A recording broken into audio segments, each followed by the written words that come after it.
IIM Ahmedabad ખાતે 3 દિવસીય international conference ICCIG 5માં ભરૂચના નીતિન ટેલરની નર્મદા પ્રેરણા યાત્રા પ્રોજેક્ટની પસંદગી કરવામાં આવતા ભરૂચના ગૌરવમાં વધારો થયો છે.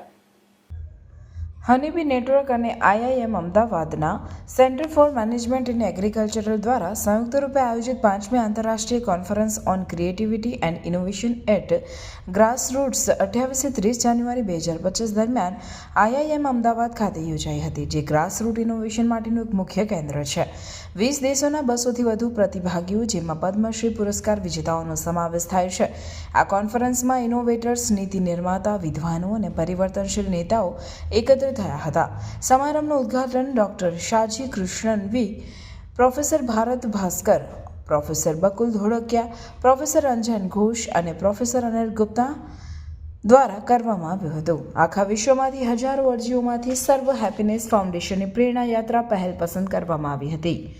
નીતિન ટેલર, સર્વ હેપીનેસ ફાઉન્ડેશન સંસ્થાપક, એ નર્મદા પ્રેરણા યાત્રા પર પોતાના કાર્ય પ્રસ્તુત કર્યો હતા, જેમાં તેમણે કેવી રીતે પ્રેરણા યાત્રાઓ વ્યક્તિઓને સમાજ અને રાષ્ટ્રમાં હકારાત્મક પરિવર્તન લાવવા માટે પ્રેરણા આપી શકે છે તે દર્શાવ્યું. કોન્ફરન્સમાં કી નોટ સત્રો, પેનલ ચર્ચાઓ અને પ્રદર્શન યોજાયા, જેમાં સંસ્થાગત પરિવર્તન, સાંસ્કૃતિક સર્જનાત્મકતા, શિક્ષણ અને ટેકનોલોજી ક્ષેત્રે થયેલા ઇનોવેશન રજૂ કરવામાં આવ્યા હતા. આ કોન્ફરન્સમાં એક વિશિષ્ટ મહેમાન પ્રોફેસર કેથરીન ઓડોરા હોપર્સ, જે યુગાન્ડાના પ્રખ્યાત વિદ્વાન અને સ્વદેશી જ્ઞાન પ્રણાલીઓ, સામાજિક ન્યાય અને શિક્ષણ નીતિની નિષ્ણાંત છે. તેમણે પરંપરાગત જ્ઞાનને આધુનિક વિકાસ સાથે એકીકૃત કરવાની જરૂરિયાત પર ભાર મૂક્યો.